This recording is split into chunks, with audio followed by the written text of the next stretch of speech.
안녕하세요. 구루자입니다.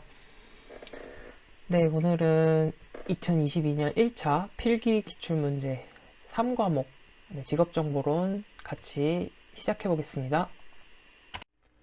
네, 41번 고용노동통계조사의 각 항목별 조사 대상의 연결이 틀린 것은 이 문제는 참 골치 아프네요. 첫 번째 문제부터.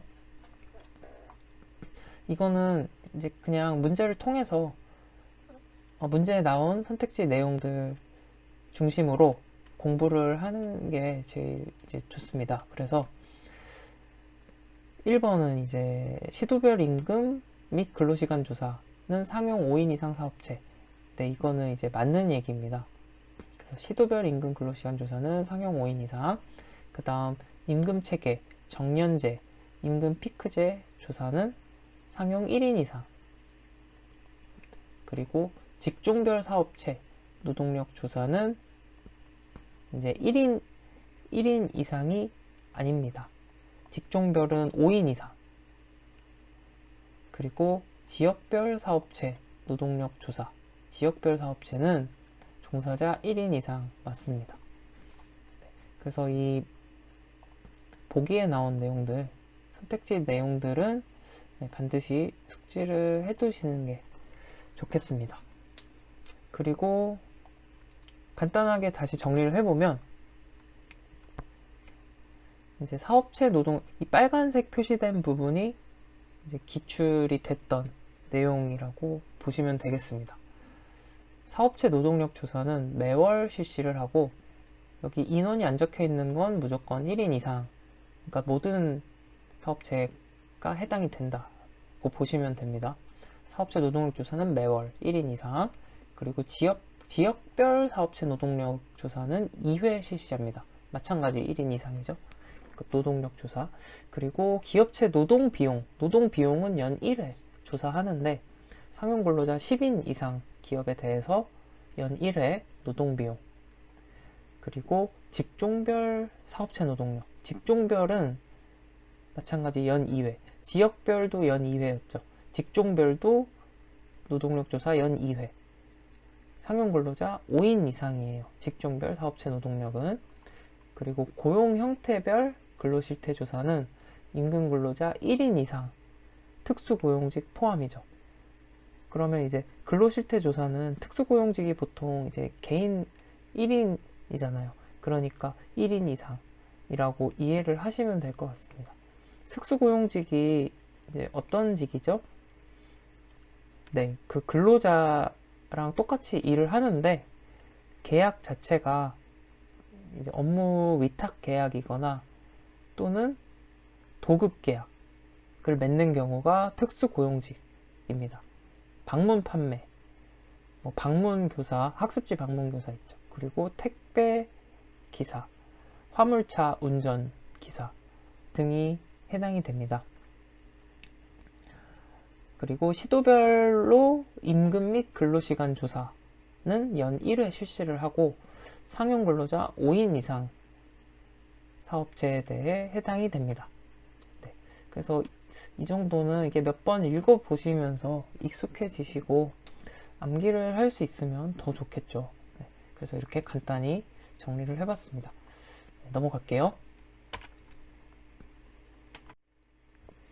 42번입니다. 한국 표준직업 분류의 특정 직종의 분류 요령에 대한 설명으로 틀린 것은 먼저 1번 행정관리 및 입법 기능을 수행하는 자는 대분류 1 관리자에 분류된다. 네, 맞는 내용입니다.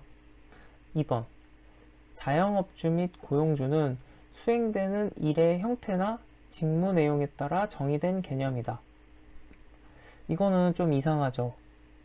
자영업주나 고용주 우리가 떠올려 보면 일의 형태나 직무 내용에 따라 정의되지 않잖아요. 보통 자영업주나 고용주는 이제 지위를 나타내는 개념이죠. 그래서 2번이 이제 틀린 내용이 되겠습니다. 이거는 이제 이 내용들을 잘 몰라도 보기를 읽어보면 좀 이제 말이 안 맞잖아요. 네. 그런 내용이라서 이제 맞추실 수 있었던 그런 문제가 되겠습니다. 3번. 연구 및 개발 업무 종사자는 WE 전문가 및 관련 종사자에서 그 전문 분야에 따라 분류된다. 네, 맞습니다. 단, 연구 및 개발 업무 종사자가 교육 업무를 같이 할 경우에는 이제 교육 전문가 및 관련직으로 분류가 됩니다. 교육에 종사하는 경우에는요. 네, 그 다음 4번. 군인은 별도로 WA 군인에 분류된다. 네, 맞습니다. 그래서 정답은 2번. 우리가 W 얘기가 나왔으니까 지금 W잖아요. W는 정리를 하고 간단하게 암기를 하면 좋겠습니다. W가 1부터 9까지 있고 A, 군인까지 이렇게 있습니다. 그래서 관리자, 이제 9번에서부터 1번으로 올라갈수록 업무 수행에서 요구되는 수준이 높아지는 거죠.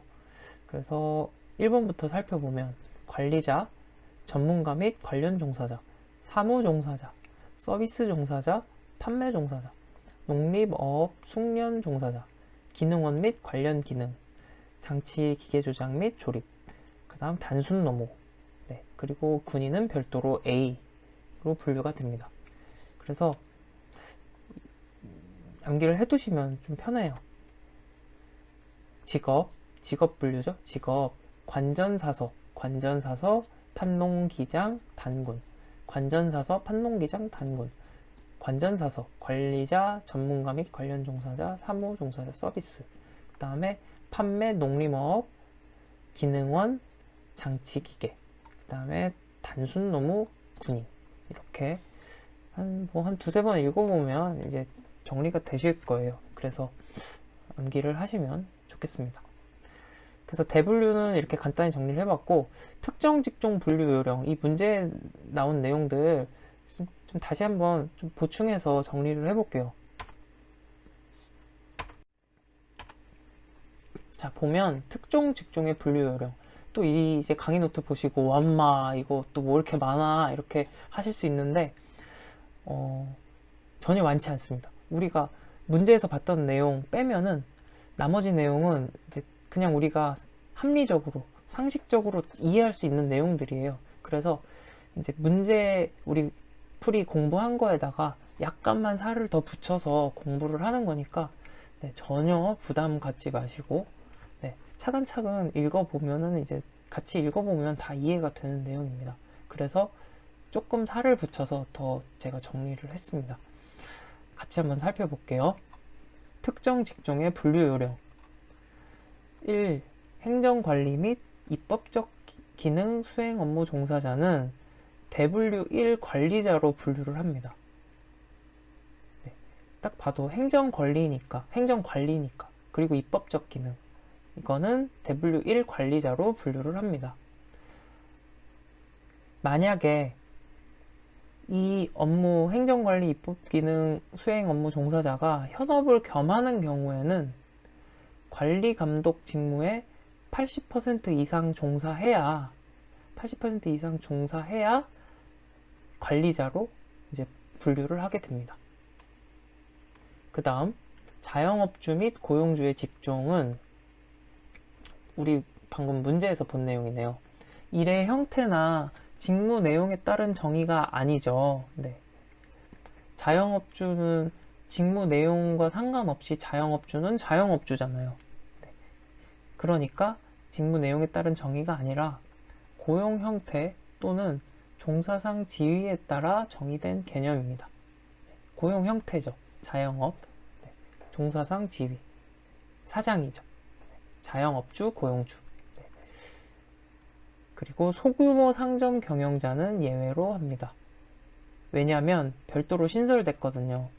소규모 상점을 소유하고 운영하는 이제 사람들을 분리하기 위해서 소규모 상점 경영자를 따로 신설을 했어요. 그래서 예외로 합니다.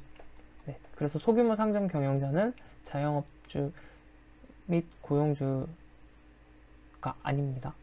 네.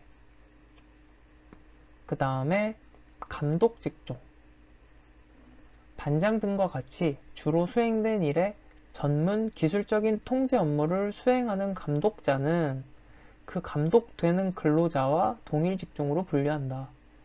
그러니까 이제 이 부분이 중요합니다. 이제 반장 등과 같이 작업 반장이죠. 주로 수행된 일에 전문 기술적인 통제 업무를 수행하는 감독자는 근로자와 동일 직종으로 분류한다는 거예요. 하지만 주된 업무가 본인 감독 하에 있는 일이나 근로자의 일상 작업 활동을 기획, 조정, 통제, 지시하는 업무인 경우에는 이렇게 관리직으로 어쩌고 저쩌고 저쩌고 관리직, 어쩌고 저쩌고 관리직, 이렇게 관리직으로 분류한다는 거예요. 네.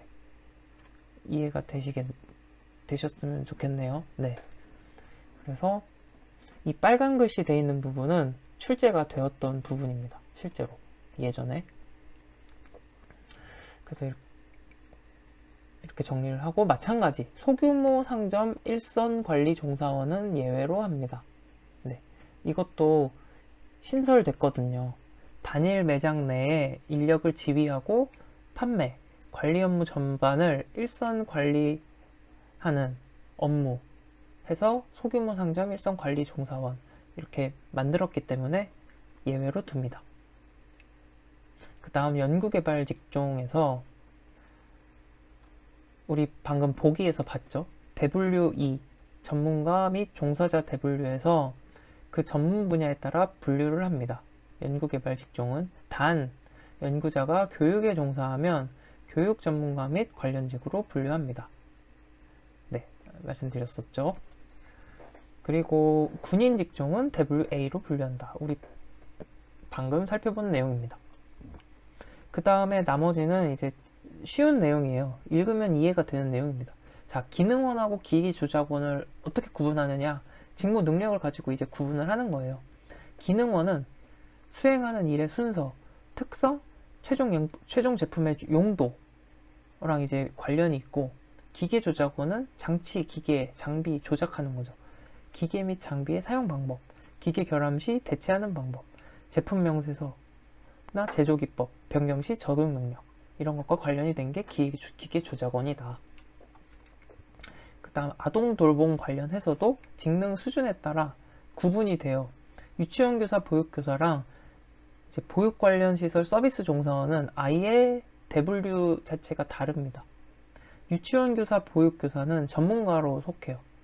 그래서 영유아 대상으로 놀이랑 교육 계획을 수립하고 교육 과정을 운영하고, 네, 전문가의 영역으로 들어갑니다. 그런데 보육 관련 시설 서비스 종사원은 이제 서비스 종사자로 분류가 돼요.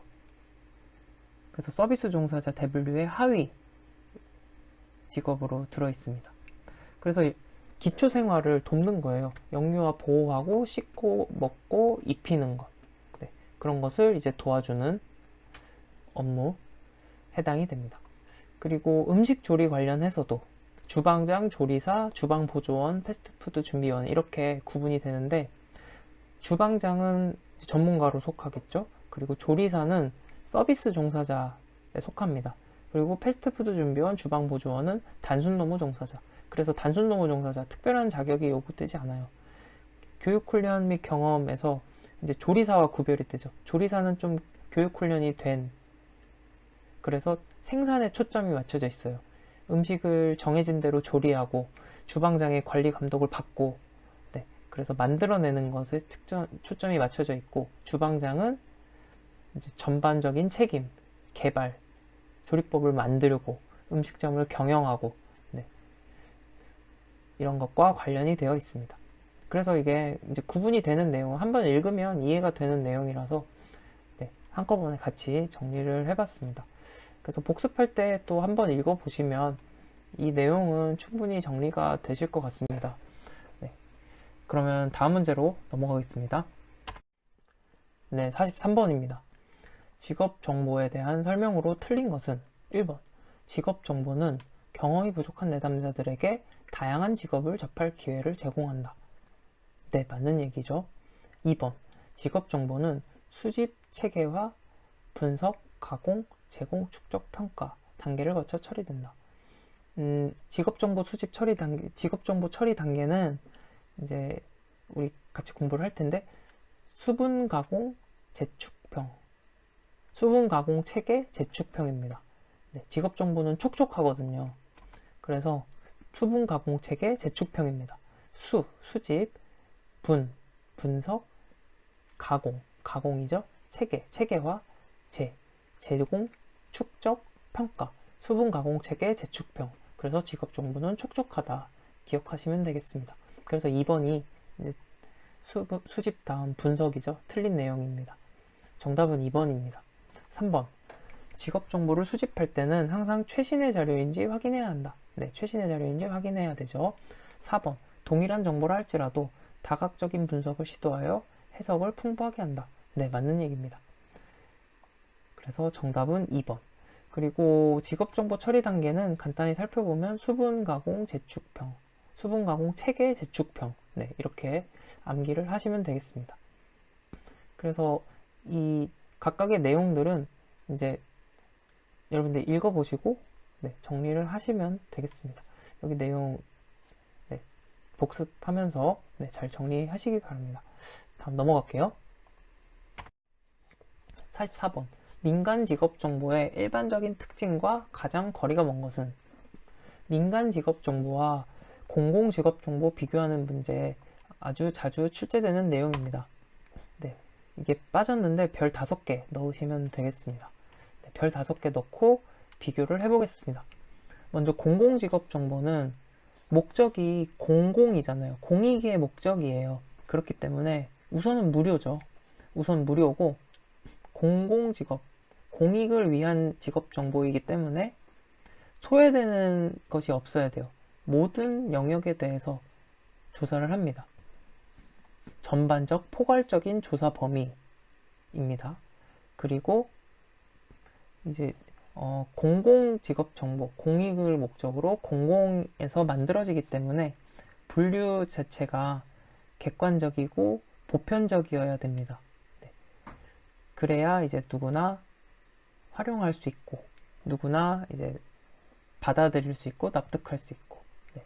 그렇기 때문에 객관적, 보편적 분류를 사용하고, 네. 지속적으로 생산을 합니다.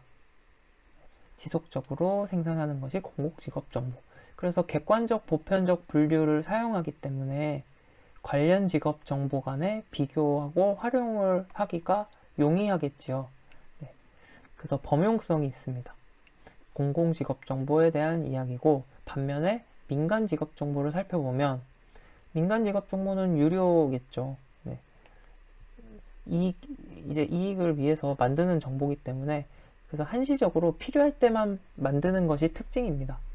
분류 자체도 이들의 그 정보를 생산하는 주체가 이제 필요에 의해서 분류를 하겠죠. 자신들이 편한 쪽으로. 네. 그래서 임의적 분류를 하고, 그리고 마찬가지로 자신들의 이익을 위해서 정보를 생산하기 때문에 제한적인 범위, 필요한 범위 내에서만 제한적으로 생산을 합니다.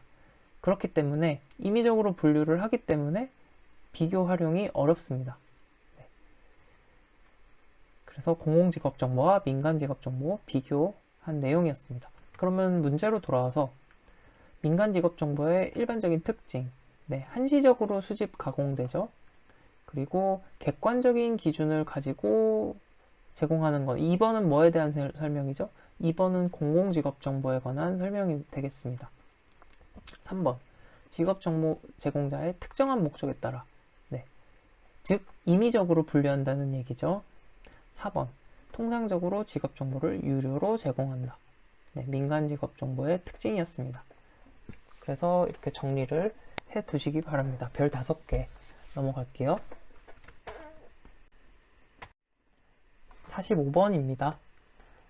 다음은 한국표준산업분류 제10차의 분류 정의 중 무엇에 관한 설명인가? 각 생산 단위가 자원을 투입하여 재화 서비스를 생산하는 1년의 활동 과정, 각 생산 단위의 1년의 활동 과정, 산업 활동에 대한 이야기입니다. 정답은 2번인데요. 각 용어에 대해서 간단히만 짚고 넘어갈게요. 네, 산업, 유사한 성질을 갖는 산업활동에 주로 종사하는 생산단위의 집합.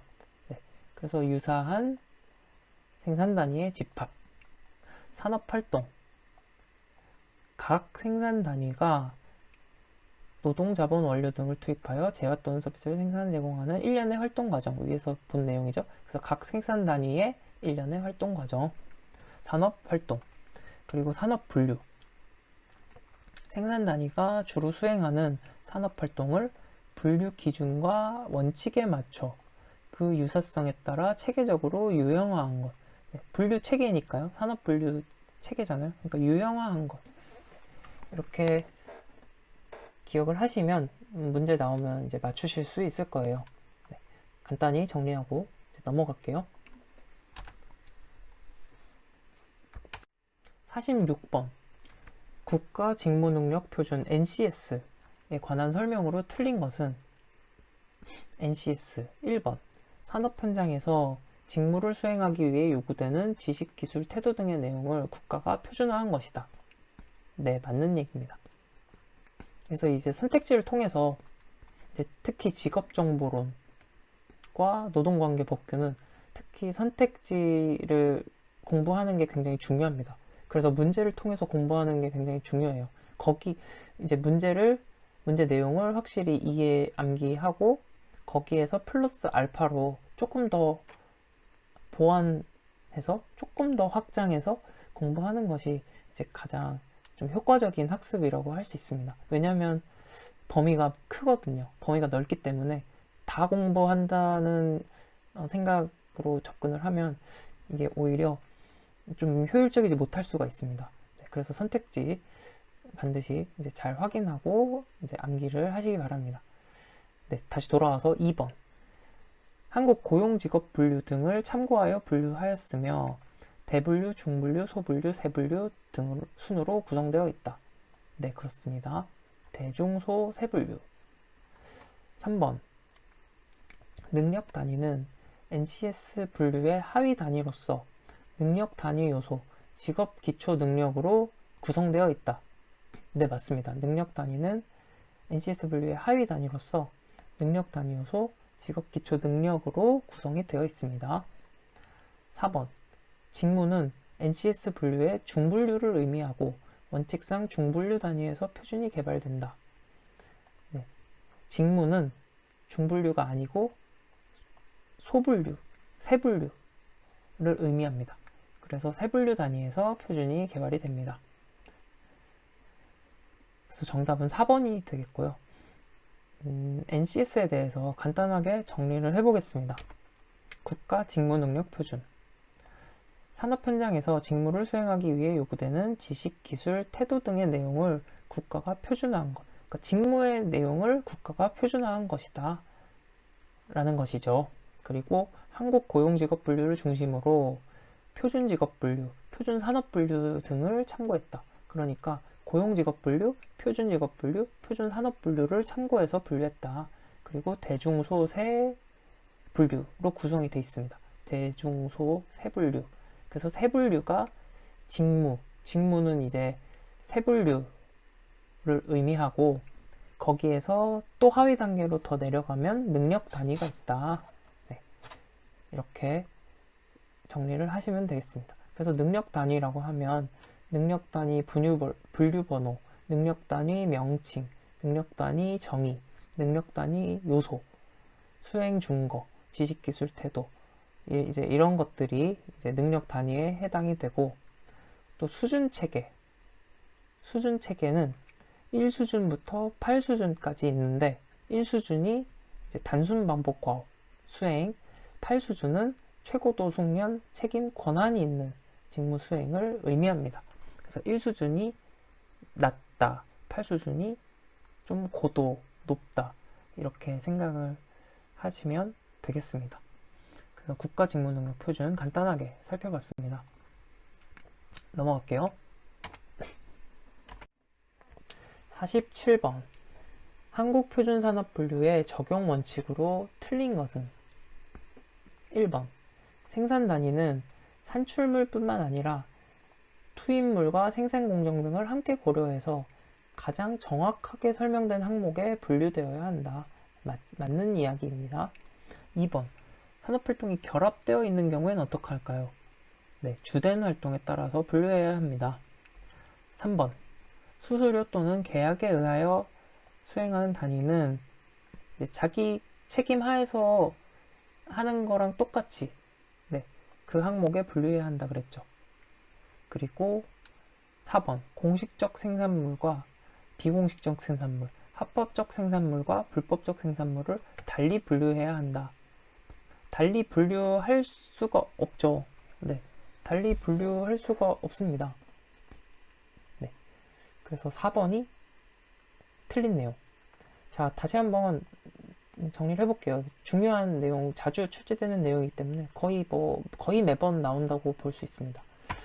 자, 한국표준산업분류의 적용 원칙. 산업활동이 결합되어 있는 경우에는 주된 활동에 따라 분류한다고 했습니다. 그리고 생산 단위는 산출물뿐만 아니라 투입물, 생산 공정을 함께 고려한다. 네. 그리고 가장 정확하게 설명된 항목에 분류를 합니다. 네. 그리고 복합적인 활동 단위의 경우에는 가장 우선적으로 최상급 분류를 결정하고 대분류를 결정하라는 이야기죠. 그 다음에 순차적으로 중소세 세세 분류 순으로 이제 항목을 결정하게 됩니다. 그리고 수수료 또는 계약에 의하여 활동을 수행하는 단위는 똑같은 활동을 내 책임 하에서 생산한다고 했을 때 어디에 분류가 되느냐, 그 항목으로 분류를 하면 된다라는 의미입니다. 그 다음 공공행정 및 국방 사회보장 사무는 보통 정부기관이죠. 공공행정이니까. 그래서 정부기관인데 이 업무 이외의 산업활동을 하는 정부기관은 어디로 분류를 해야 합당할까요? 네, 당연히 그 해당 산업에 따라 그 해당 활동의 성질에 따라 분류를 하는 게 맞겠죠. 네, 그러니까 상식적인 이야기들입니다. 다. 반대로 법령 등에 근거하여 전형적인 공공행정 부문의 업무를 민간에서 수행하면 어떻게 될까요? 전형적인 공공행정 업무를 민간에서 수행하면은 그것도 업무 성격에 따라, 활동 성격에 따라 분류를 하는 게 맞으니까 공공행정 부문으로 분류를 한다는 거죠. 민간에서 수행을 하더라도 업무가 공공행정이니까 공공행정으로 분류한다. 그러니까 자 보면 이 적용 원칙들이 다 이제 암기하는 게 아니죠. 보면은 딱 봤을 때 그냥 상식적으로 합리적으로 이게 맞다고 생각되는 쪽으로 분류를 하면 되는 겁니다. 네. 그 맥락에서 이해를 하시면 되는 겁니다. 네. 생산 단위의 소유 형태, 법적 조직 유형, 운영 방식은 산업 분류에 영향을 주지 않는다. 네, 그렇죠. 왜냐하면 기업이 오너 경영 기업인지, 경영자 기업 경영인지, 또 유한 회사인지, 주식 회사인지에 따라서 산업 분류가 달라지진 않잖아요. 유한 회사라고 주식 회사라고 이 산업 분류가 제조업에서 서비스업으로 바뀌지 않잖아요. 그걸 떠올리시면 되겠죠. 그 다음 비공식적, 공식적 생산물, 합법적, 불법적 생산물을 달리 분류하지 않는다. 네, 마찬가지죠. 이 생산물이 어떻게 생산되었는지는 산업 분류에선 중요하지 않아요. 네, 알 수도 없겠죠. 산업 분류에서는 산업을 분류하는 목적이기 때문에 다르게 분류할 이유가 없습니다. 그 다음 동일 단위에서 제조한 재화의 소매 활동은 제조 활동으로 분류한다. 하지만 자기가 생산한 재화와 구입한 재화를 함께 판매하는 경우 그 주된 활동에 따라 분류한다. 이거는 무슨 말인가요? 그러니까 내가 만든 물건을 직접 팔면은 그거는 제조 활동으로 분류를 한다는 거예요. 그런데 내가 만든 물건이랑 또 내가 사온 물건을 같이 팔 때, 그럴 때는 주된 활동에 따라 분류를 한다는 거예요. 사와서 판매하는 게 더 많은지, 아니면 우리가 만들어서 파는 게 더 주된 활동인지, 어떤 게 주된 활동인지에 따라서 제조 활동이 될 수도 있고, 이제 판매 활동이 될 수가 있겠죠. 소매 활동. 그래서 적용 원칙 이렇게 정리를 해봤습니다. 복습할 때 또 차근차근 읽어보시면서 이해를 하면은 이거는 굳이 암기할 필요가 없는 내용입니다. 보면 다 이제 생각이 나기 때문에 정리하고 넘어가겠습니다. 48번 국가기술 자격 중 한국산업인력공단에서 시행하지 않는 것은? 이것은 이제 알아두시기 바랍니다. 자, 산업인력공단에서 시행하는 것 3D 프린터 개발 산업기사, 그리고 로봇 기구 개발 기사, 반도체 설계 산업기사, 산업인력공단에서 시행합니다. 그리고 빅데이터 분석 기사는 산업인력공단에서 시행하지 않고 데이터산업진흥원에서 시행을 합니다. 그래서 이 세 가지 기억을 해두시고 빅데이터 분석 기사는 아니라는 것까지 정리를 해두시면 되겠습니다. 넘어갈게요. 49번 직업 정보를 제공하는 유형별 방식의 설명이다. 괄호 안에 알맞은 것은? 이제 각 직업 정보 제공 방식의 종류에 따른 비교네요. 자, 비용 먼저 살펴보면 인쇄물은 비용이 가장 적게 들겠죠. 면접 직업 경험 순으로 비용이 많이 들겠네요. 인쇄물, 면접, 직업 경험으로 갈수록 비용이 높아진다. 그래서 인쇄물 A는 저가 되겠습니다. 그리고 학습자 참여도로 넘어가서 학습자 참여도는 인쇄물은 이제 수동적이죠. 제공된 인쇄물을 그냥 보는 것이기 때문에 가장 수동적입니다. 그리고 면접은 인쇄물보다는 적극적이죠. 그리고 직업 경험보다는 덜 적극적이 되겠습니다. 1대1로 하는 면접이기 때문에 직접 경험하는 것만큼은 적극적이진 않은데 그래도 적극적인 편이라고 할 수 있겠죠. 근데 이건 좀 상대적이라서 일단 보류. 접근성을 먼저 볼게요. 접근성. 인쇄물은 접근성이 용이합니다. 그쵸? 인쇄물 나눠주면은 바로 받아볼 수 있기 때문에. 면접은 제한적입니다. 왜냐하면 1대1로 해야 되잖아요. 그렇기 때문에 다소 제한적이라고 할 수 있습니다. 직업 경험은 면접보다 더 제한적이라고 할 수 있겠습니다. 면접보다 더 접근이 어렵잖아요. 그렇기 때문에 C는 제한적. 그래서 A가 저, C가 제한적이니까 B는 적극이라고 해도 되겠네요. 그래서 3번. 정답은 3번이 되겠습니다. 50번으로 갈게요.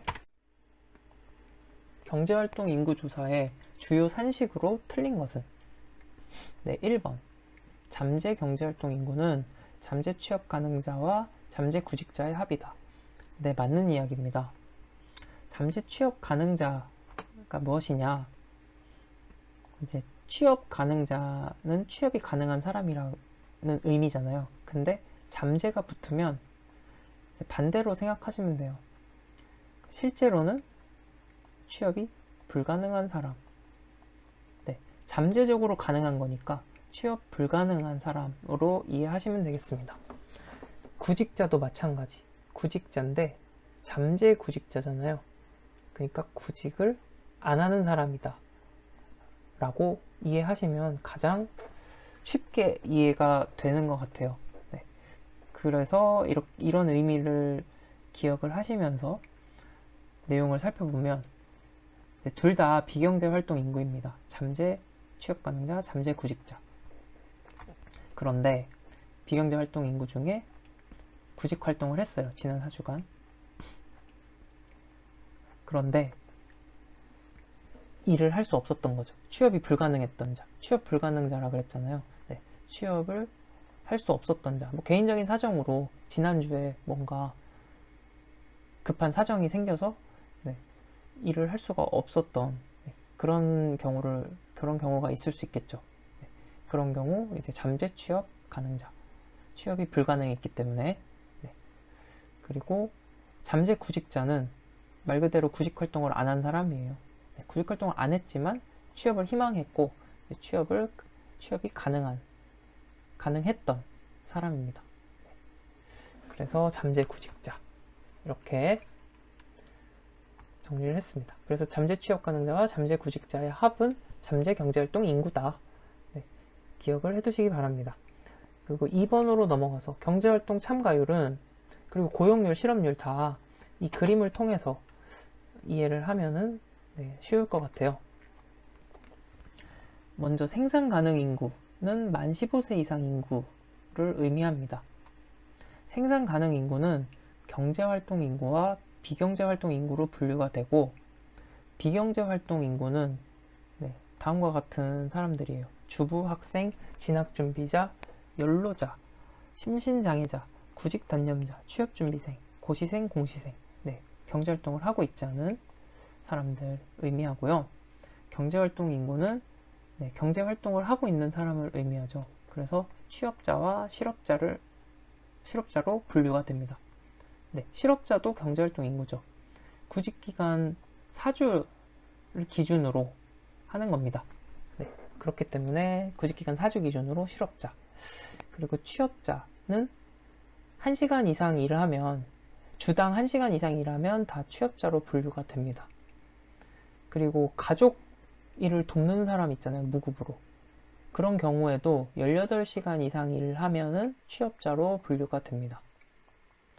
또한 일시적으로 휴직한 사람도 취업자로 분류가 됩니다. 이렇게 분류가 되고, 그러면 자, 여기를 살펴보면 실업률은 뭘까요? 실업률은 실업자의 비율을 말하는 거잖아요. 무엇 중에서 실업자의 비율을 말하는 걸까요? 여기를 보시면 됩니다. 경제활동 인구 중에서 실업자가 차지하는 비중이 실업률이 됩니다. 그래서 경제활동 인구분의 실업자 곱하기 100 하면 실업률이 되겠죠. 그러면 취업률은 어떻게 구할까요? 취업률 마찬가지. 취업자 수, 무엇 중에 취업자 수? 경제활동 인구 중에 취업자 수.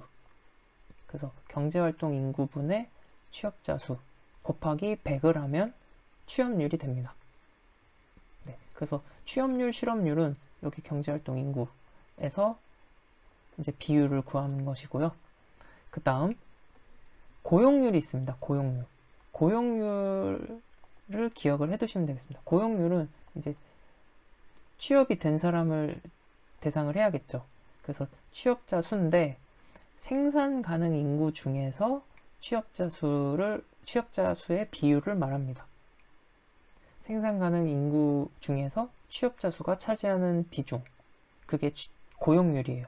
그래서 고용률은 생산 가능 인구 15세 이상 인구 분의 취업자 수 곱하기 100을 하면 고용률이 됩니다. 그러면 우리 문제 다 해결됐네요. 2번, 보기 2번 보면 경제활동 참가율은 15세 이상 인구 분의 경제활동 인구, 15세 이상 인구 분의 경제활동 인구. 아, 이걸 안 했군요. 경제활동 참가율. 경제활동 참가율도 이제 마찬가지죠. 경제활동 인구가 차지하는 비중, 경제활동 인구를 포함하는 개념은 생산 가능 인구밖에 없잖아요. 그러니까 생산 가능 인구분의 경제활동 인구. 이게 경제활동 참가율입니다. 다시 한번 정리하면 생산 가능 인구분의 경제활동 인구. 요거는 경제활동 참가율. 그리고 취업률은 경제활동 인구분의 취업자 수. 그리고 실업률은 경제활동 인구분의 실업자 수. 이렇게. 여기다가 다 곱하기 100을 하면 되겠죠. 퍼센트니까. 그래서 다시 돌아와서 경제활동 참가율은 15세 이상 인구분의 경제활동 인구 곱하기 100. 15세 이상 분의 경제활동 곱하기 100. 그 다음 고용률은 생산 가능 인구분의 취업자 수 곱하기 100이었죠. 생산 가능 인구, 15세 이상 인구 분의 취업자 곱하기 100. 그 다음 실업률은 경제활동 인구분의 실업자 수 곱하기 100. 근데 여긴 15세 이상 인구라고 나왔네요. 그러니까 4번이 틀린 내용이 되겠습니다. 네. 그래서 정답은 4번. 이렇게 해서 50번까지 문제 같이 공부를 해봤습니다. 51번부터는 다음 영상에서 이어서 같이 공부하도록 하겠습니다. 네. 정말 고생 많으셨고요. 51번부터 또 이어서 계속 화이팅 하도록 하겠습니다. 감사합니다.